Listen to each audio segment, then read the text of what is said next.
When the moving truck finally pulled away and the last box was inside, I stood in my driveway, looking at the little house that was now officially mine.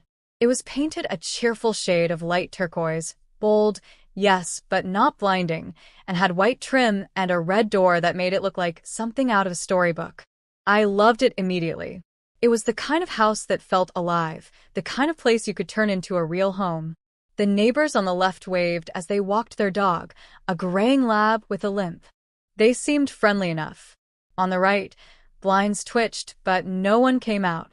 The neighborhood was quiet, too quiet for a Saturday afternoon, but maybe that was just how it was in these tidy suburban communities. I hadn't even finished unpacking the kitchen when the envelope appeared on my porch. It wasn't mailed. No stamp, no return address, just a plain white envelope tucked beneath the welcome mat. Inside was a typed letter on stiff ivory paper, signed at the bottom in perfect cursive. Karen Jensen, HOA President. The letter was formal and cold, and somewhere between absurd and insulting. It informed me that the exterior color of my house was in violation of the Homeowners Association's approved earth tone palette, and that I had exactly 14 days to repaint the entire house in a compliant neutral shade, preferably beige, sandstone, or taupe. If I failed to comply, I would be fined $100 per day until the change was completed. I read it twice, 3 times, trying to make sense of it. I'd seen the house before I bought it, obviously, and no one mentioned anything about the color being a problem. It had been turquoise for years, maybe decades. In fact, the previous owner told me it had been the same shade since 1989. I walked outside and looked around. There were certainly no matching color schemes. Across the street, someone had painted their house a weird orange that made it look like a creamsicle. Another house 2 doors down was a faded lavender, barely purple anymore. And yet, my place, the cute little turquoise cottage, was apparently the hill this Karen wanted to die on. I spent the rest of the weekend ignoring it, unpacking, settling in, pretending that someone couldn't just dictate the color of my life.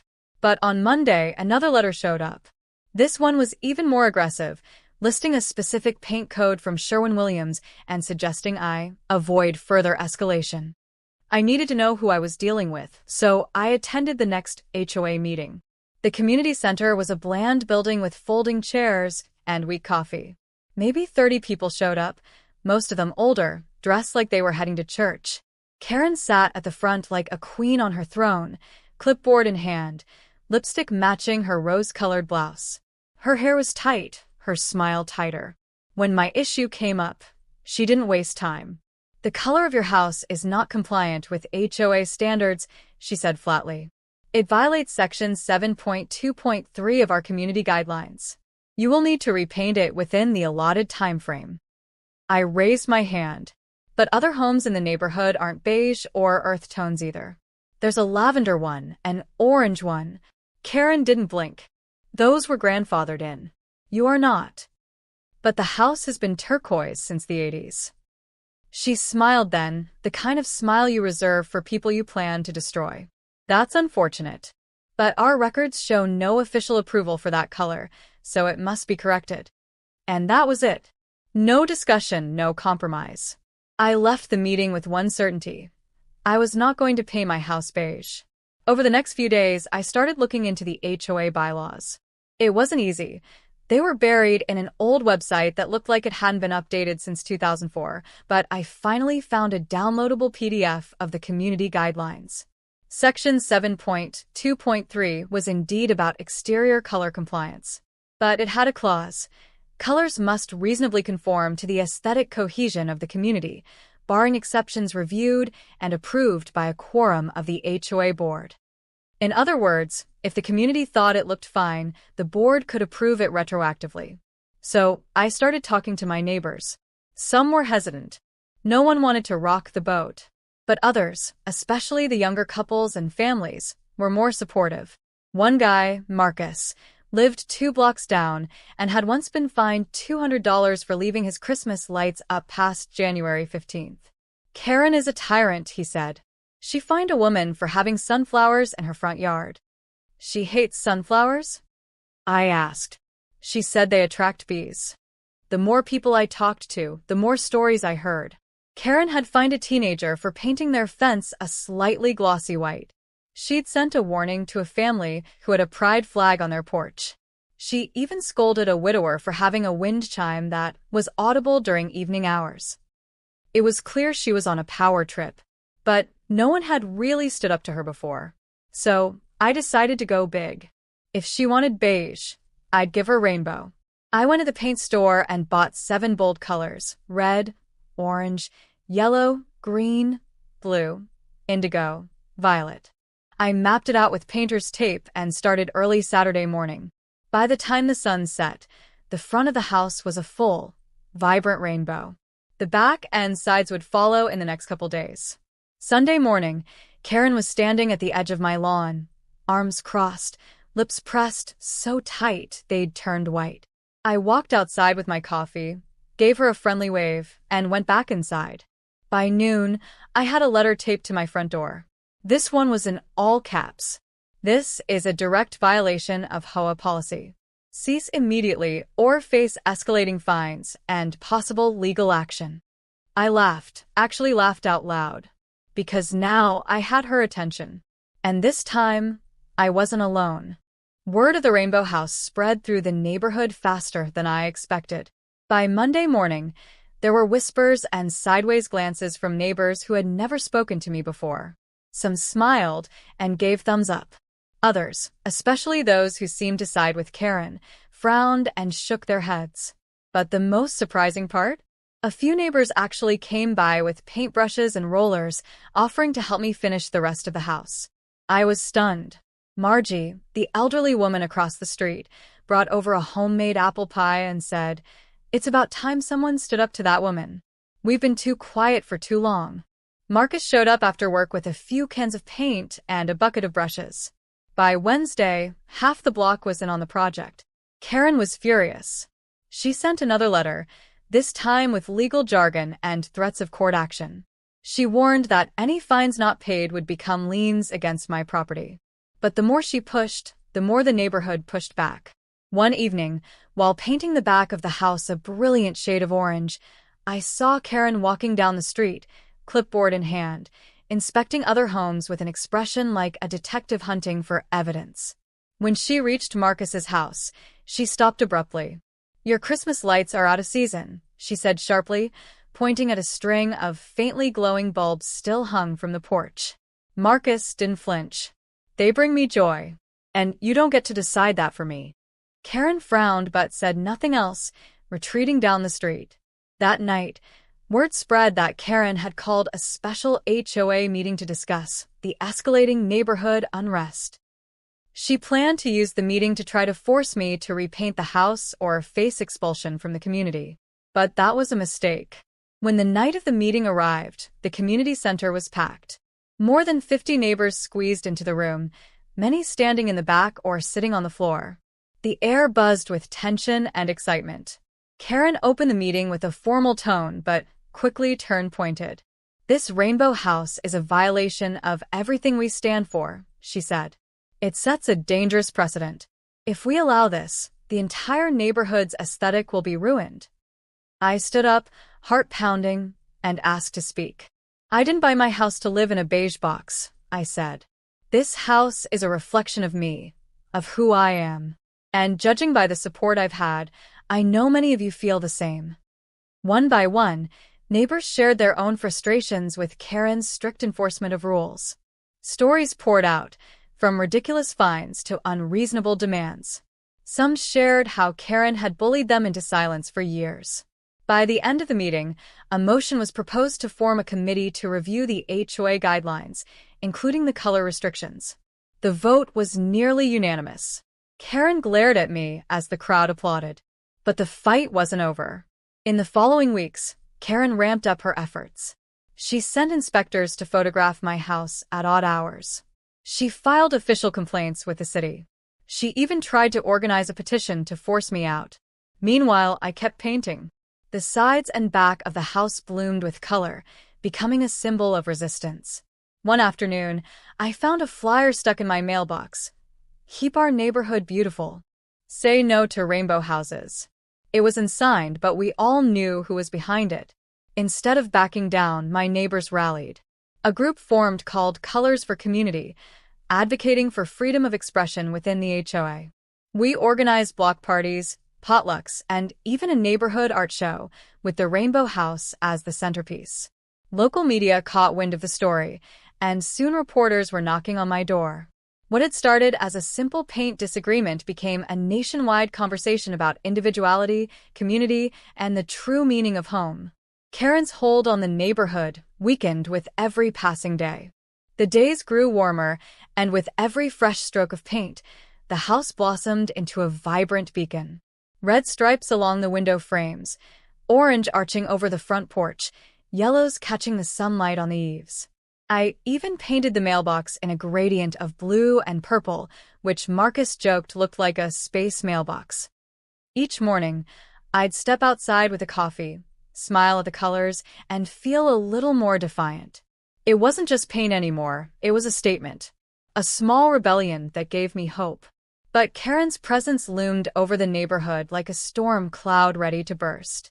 She would pace her yard across the street in her usual beige pants and white blouse, eyes sharp as daggers whenever she passed my way.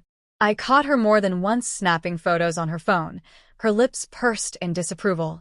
One afternoon, as I painted the side fence a deep violet, Karen appeared unexpectedly at my gate.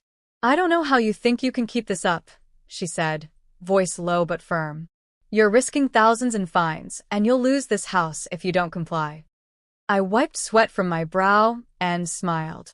"You're right," I said. "I'm risking everything." She looked taken aback. "But sometimes," I continued, "standing up is worth more than money or fear." Karen shook her head. "You don't understand how serious this is." "Neither do you," I replied.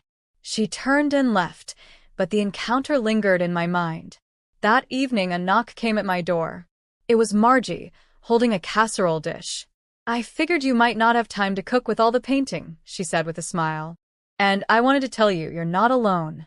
More neighbors started dropping by that week, some with words of encouragement, others with snacks and cold drinks. A sense of community I hadn't expected began to grow. Marcus invited me to a small gathering at his house, a meeting of sorts. As I stepped inside, I saw familiar faces. The young couple from down the street, Mrs. Patterson who'd complained about Karen's wind chime ban, and even some neighbors who had been silent before. "We're organizing," Marcus said. "It's time we stop letting one person control everything." The group began drafting a plan: legal counsel, petitions, outreach to local officials, and a social media campaign to raise awareness. Then came the next HOA meeting, which Karen had called on short notice. The room was more crowded than ever. People brought signs that read "Colors for Freedom" and "Stop the Beige Tyranny." Karen tried to keep control, but the mood had shifted. Neighbors spoke up against the rules, challenged her authority, and demanded transparency. When it came to the vote on revising the color rules, it passed by a wide margin. I felt the first real victory. But Karen wasn't done. She filed a complaint with the city about property code violations and threatened a lawsuit if I didn't remove the paint. The legal threat was intimidating. I hired a lawyer, and as the weeks dragged on, the tension grew. Yet through it all, the neighborhood held steady. The local news ran a story on the Rainbow House Rebellion, and I started receiving messages from people across the country who'd faced similar battles. One afternoon, as I stood on my porch watching children play in the street beneath the colorful walls, I realized something. This was bigger than me. It was about community, identity, and the courage to be different. And I was ready for whatever came next. The days following the HOA meeting were a whirlwind. Karen had doubled down, sending formal letters packed with legal jargon and threats that sounded like they were plucked straight from a lawyer's playbook. The neighborhood, however, was energized and united. I wasn't just fighting for my house anymore. I was fighting for our collective right to express ourselves without fear of punitive control. Our little group, Colors for Community, was growing. More neighbors stepped forward, sharing stories of Karen's nitpicking fines and unreasonable demands. The support was heartening, but it was clear Karen was not going to back down quietly. She seemed intent on making an example out of me. One afternoon, as I was repainting the garden fence in bright turquoise, I noticed a man standing at the corner of my street, looking like he was casing the neighborhood. When I asked Marcus about him, he said, "That's one of Karen's inspectors. They hired a private company to document any violations." We soon learned that Karen had engaged a private enforcement group with the power to issue citations and fines. It felt like living under a microscope, every petal and paint chip scrutinized. Despite the pressure, our movement gained momentum. Local activists reached out to offer advice, and a local attorney volunteered to help us navigate the legal threats. We organized neighborhood barbecues and art fairs, turning our protest into a celebration. One evening, Karen called an emergency meeting at the community center. The tension was palpable. I could see her, looking more desperate than ever, clinging to the last threads of her authority. During the meeting, she unveiled a list of alleged violations, including mine. She demanded immediate compliance, or else she would escalate matters to the county authorities. I stood up, my voice steady but firm. This isn't just about paint. It's about freedom, the freedom to live in a home that reflects who we are. Several neighbors echoed my sentiment. The room buzzed with murmurs and nods. The following week, the city zoning board scheduled a hearing to consider the complaints Karen had filed. It felt like a trial by fire. On the day of the hearing, the community center was packed. News cameras, reporters, and dozens of supporters filled the seats. Karen presented her case with practiced precision, but so did we. Our attorney argued that the HOA's color restrictions were outdated, vague, and unfairly enforced. In a surprise move, several neighbors testified about Karen's overreach and the positive impact the Rainbow House had on the community spirit. After hours of testimony, the zoning board ruled in our favor: no violations, no fines. The victory was sweet, but the war was far from over. Karen's grip on power loosened as more neighbors began to question her leadership. Our block became a symbol of resistance and hope. The Rainbow House stood tall, not just as a colorful building, but as a beacon for change. The victory at the zoning board hearing felt like a turning point for the neighborhood. The air was electric with hope and possibility. After months of tension, fear, and quiet resistance, the community was awakening. The day after the hearing, neighbors started dropping by my house in a steady stream, some bringing cookies, others just coming to say thank you or share stories about their own battles with the HOA's rigid rules. It was overwhelming, but in the best way possible. Margie from across the street handed me a batch of freshly baked muffins, her eyes bright with relief. "You don't know how much this means to all of us," she said softly. "We've been scared to speak up for years." I smiled, feeling the weight of that fear, but also the strength in their voices now. We weren't alone anymore. As we gathered on my porch that evening, Marcus suggested holding a block party to celebrate not only our legal win but the spirit of the neighborhood. The idea was met with enthusiastic cheers. We called it the Colors of Community Festival. Over the next few weeks, planning the festival became a unifying mission. Flyers were designed, booths planned, and everyone pitched in. The local school choir agreed to perform, a food truck owner donated a portion of proceeds, and a local artist offered to create a mural celebrating diversity and freedom. Meanwhile, Karen watched all this with growing frustration. She sent emails to the HOA board trying to rally support, but many members had begun to question her leadership. Some even privately expressed admiration for the Rainbow House and the community spirit it had ignited. One evening, Karen showed up at my door unannounced. Her face was flushed, and she carried a folder stuffed with papers. "I think you're making a mistake," she said, voice low and urgent. "The HOA has the right to enforce these rules. You don't want to make an enemy of us." I invited her inside, motioning to the colorful walls. "This isn't about enemies. It's about respect. And so far, I'm only feeling the opposite." Karen sighed. "You're lucky you have support, but that can change." Before leaving, she dropped the folder on the table. Inside were pages of HOA rules, letters, and a formal notice that she intended to call for a vote of no confidence against the current HOA leadership at the upcoming annual meeting. That night, I shared the news with the Colors for Community group. We realized this battle was escalating into a fight for the soul of the neighborhood. The annual meeting arrived, held at the community center. The room was packed to capacity, every chair taken and standing room filled. People who had never attended HOA meetings before showed up, eager to be part of the change.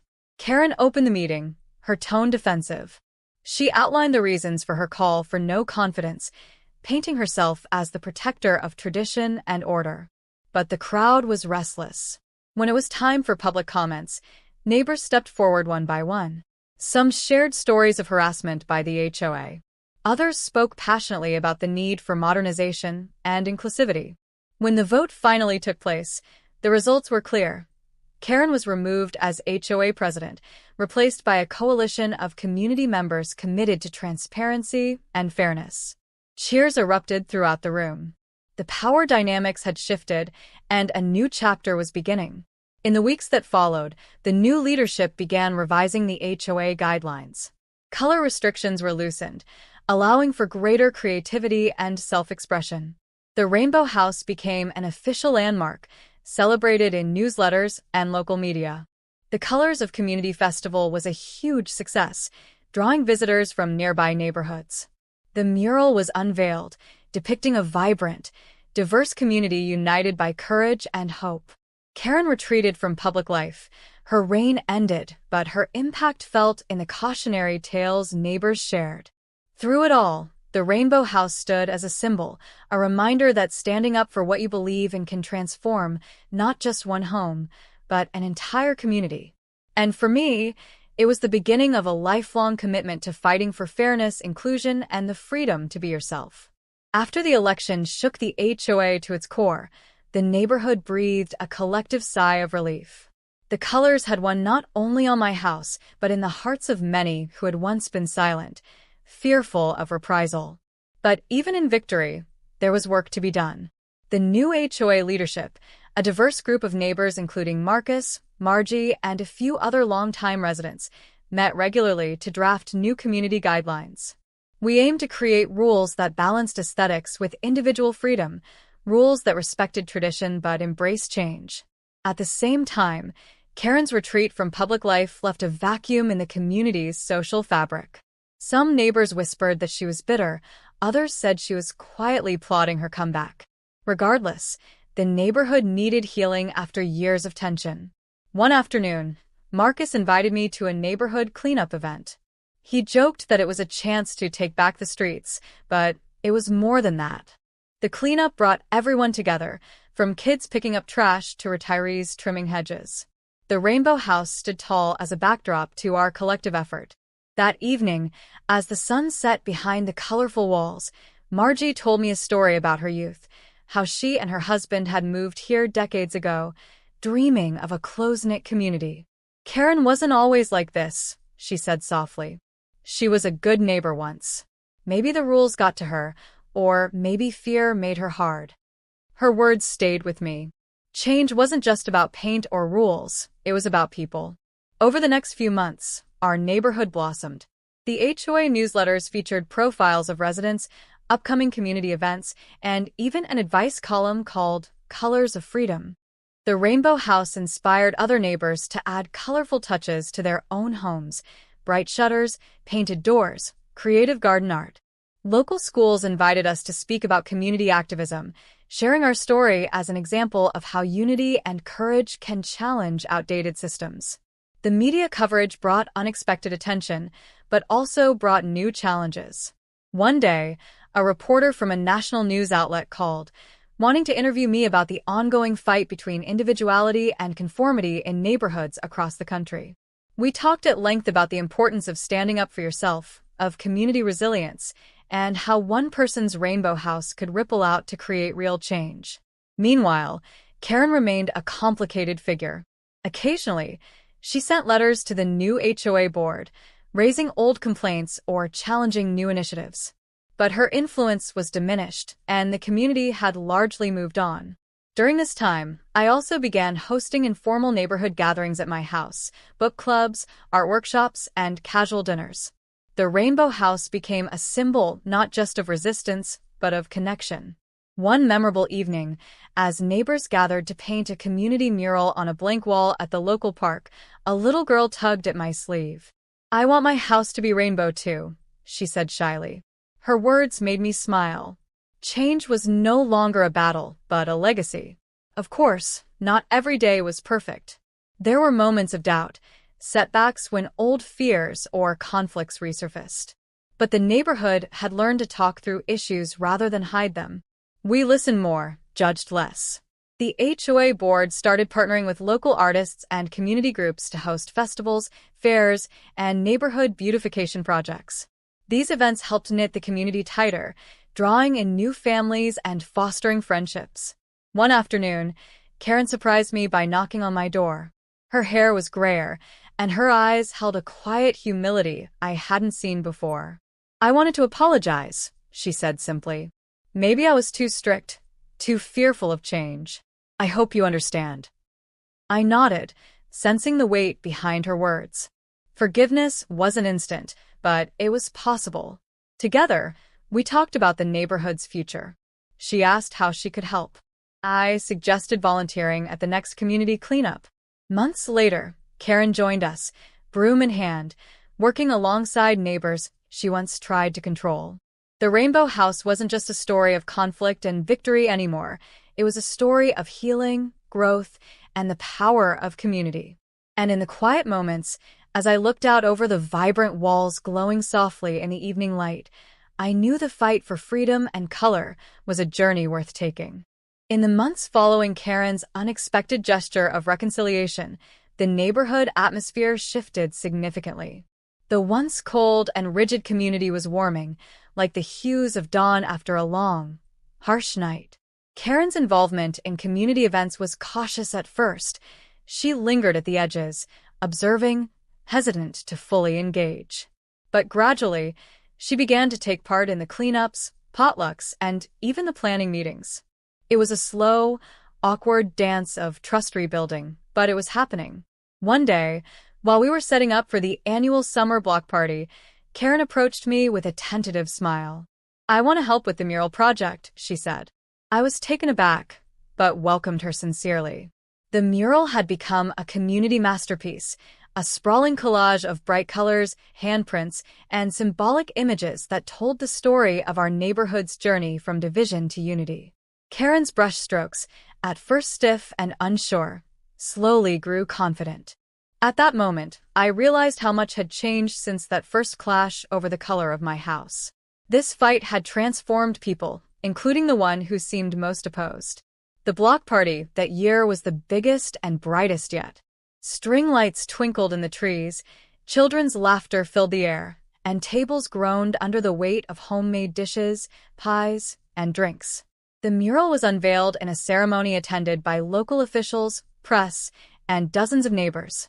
When I gave a speech, I thanked everyone for standing together, especially Karen, whose change of heart had helped heal old wounds. It was an honest moment that brought tears and applause. But as with any story, not everything was perfect. A small group of neighbors still resisted the changes. Some clung to the old ways, wary of the colorful new spirit sweeping the streets. They whispered complaints about noise, festivals, and the disrespect of breaking HOA rules. One evening, a notice appeared on my door, a formal complaint about a new sculpture installed in a neighbor's yard, a giant, playful sculpture of a sunflower painted in bright yellow and orange. The complaint accused the owner of violating landscaping and aesthetic codes. We convened as Colors for Community to discuss a response. This new challenge was a reminder that the fight for freedom wasn't over. It was ongoing.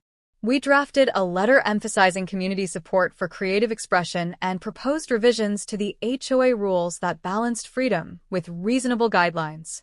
Meanwhile, the national attention we'd received continued to grow.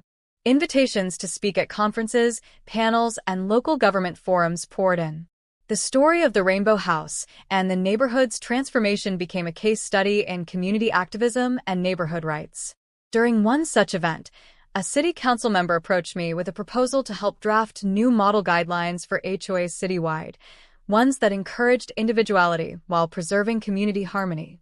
Back home, the neighborhood was thriving. Gardens bloomed in wild, colorful profusion. Front doors boasted hues of teal, lavender, and sunshine yellow. Even the mailboxes were adorned with unique designs, far from the sea of beige that had once dominated. Children ran freely through the streets, painting rocks with vibrant patterns, and neighbors gathered regularly for movie nights and book clubs. One chilly autumn afternoon, as leaves turned gold and crimson, a group of longtime neighbors gathered at my house. We shared stories, laughter, and memories of the long battle that had brought us here. Karen sat quietly, listening more than speaking. When she finally spoke, her voice was soft but clear. "I never realized how much fear drove me," she said. "Fear of change, fear of losing control. But you all taught me that change can bring new life." Her words resonated deeply. That night, as I locked up, I looked around the neighborhood. The rainbow house gleamed under the streetlights, a testament not only to color, but to courage, compromise, and community. This was more than a victory over rules. It was a celebration of people coming together, learning, and growing. And while the journey was far from over, I knew that whatever challenges came next, this neighborhood would face them together, with color, hope, and heart. As the seasons shifted into winter, the neighborhood's energy remained vibrant despite the chill in the air. The once tense and rigid atmosphere had melted into a warm sense of belonging and shared purpose. The Rainbow House, now a beloved landmark, glowed through the frost, a beacon of all that we had fought for and all that was still to come. With the holidays approaching, the new HOA board organized a Festival of Lights celebration. The event was designed not only to bring joy during the cold months, but also to reinforce the unity the community had built. Everyone was encouraged to decorate their homes with lights, and naturally, my house became the centerpiece. Strings of multicolored bulbs outlining every rainbow stripe, reflecting off the fresh snowfall. Karen volunteered to help with the preparations, a gesture that surprised many, but was welcomed. Together, we worked late into the evenings, stringing lights, hanging wreaths, and baking cookies for neighbors. Her attitude had softened, and she often spoke about the importance of community in ways that felt sincere. The night of the festival was magical. Families bundled up with hot cocoa, children danced in the snow, and the air was filled with carols and laughter. The mural was adorned with twinkling lights, its colors bright even in the moonlight. During the festivities, a group of local journalists approached me with an idea for a documentary. They wanted to tell the story of our neighborhood's transformation, from conflict to collaboration, from beige uniformity to vibrant individuality. I agreed, hoping that sharing our journey would inspire other communities facing similar struggles. Filming brought its own challenges. Cameras in the neighborhood meant moments of self-consciousness and some resistance from the more private residents. But as the crew captured interviews, celebrations, and candid interactions, the heart of our story emerged, a tale of resilience, courage, and the power of neighbors coming together.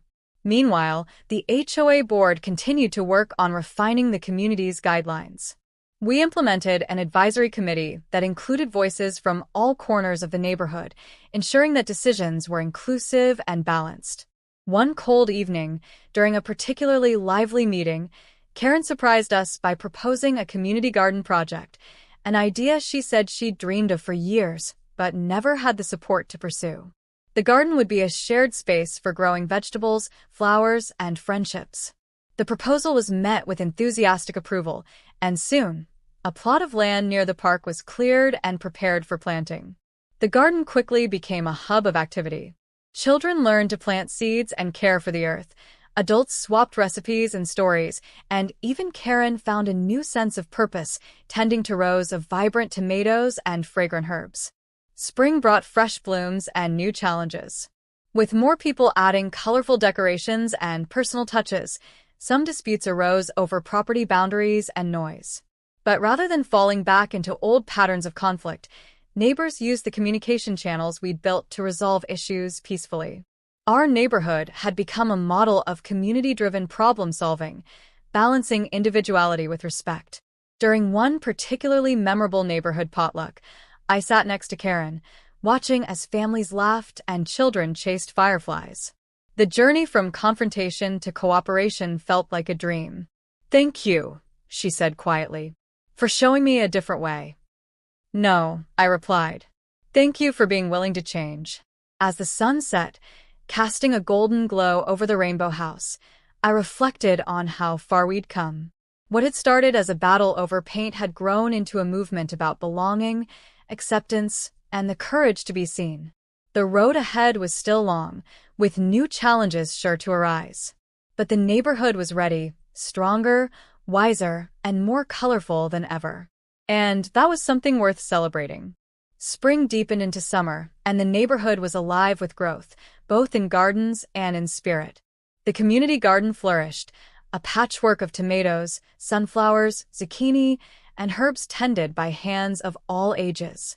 It had become a symbol of the new era, a place where old tensions were replaced by shared purpose.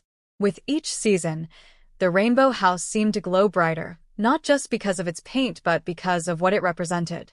More neighbors embraced the freedom to express themselves, painting doors bold colors, planting wildflowers, and displaying art on fences and balconies. The HOA board, now a team of neighbors committed to fairness and inclusion, continued to refine the community guidelines. We held monthly forums open to everyone, encouraging dialogue and transparency. These meetings were lively but respectful, a far cry from the stifling, secretive meetings Karen once held. Despite progress, the journey wasn't without hurdles. One afternoon, an unexpected letter arrived from the city's planning department. It was a warning about new regulations that could potentially restrict some of the freedoms we had fought so hard to establish, particularly around yard decorations and temporary structures. The news sparked anxiety. We called an emergency meeting to discuss a plan of action. Neighbors crowded into the community center, voices overlapping in concern and frustration. It was clear we needed to act swiftly to protect our rights. Our attorney friend offered to help draft a response and advised us to gather as much community support as possible. We launched a petition and reached out to local representatives, emphasizing how these new regulations could undermine neighborhood autonomy and the spirit of inclusion we had cultivated. At the same time, preparations were underway for the upcoming Colors of Community festival, the second annual celebration of our neighborhood's transformation.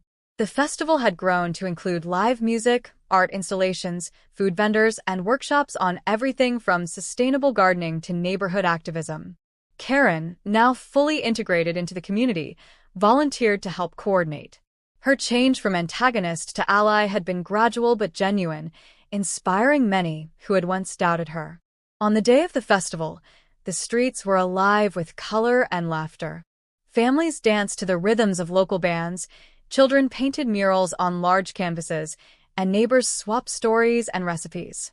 A highlight was the unveiling of a sculpture garden adjacent to the community garden, a collection of pieces created by local artists celebrating diversity, resilience, and unity. During the festival, a reporter interviewed me about the neighborhood's journey. I shared how standing up to outdated rules had sparked a broader conversation about freedom, community, and respect. The Rainbow House, I said, is more than paint. It's a beacon for anyone who believes that a neighborhood should be a place of acceptance, not control. As summer turned to fall, we received news that the city planning department had decided to reconsider some of the stricter regulations, thanks in part to our petition and advocacy. The victory was another reminder that vigilance and community engagement were vital.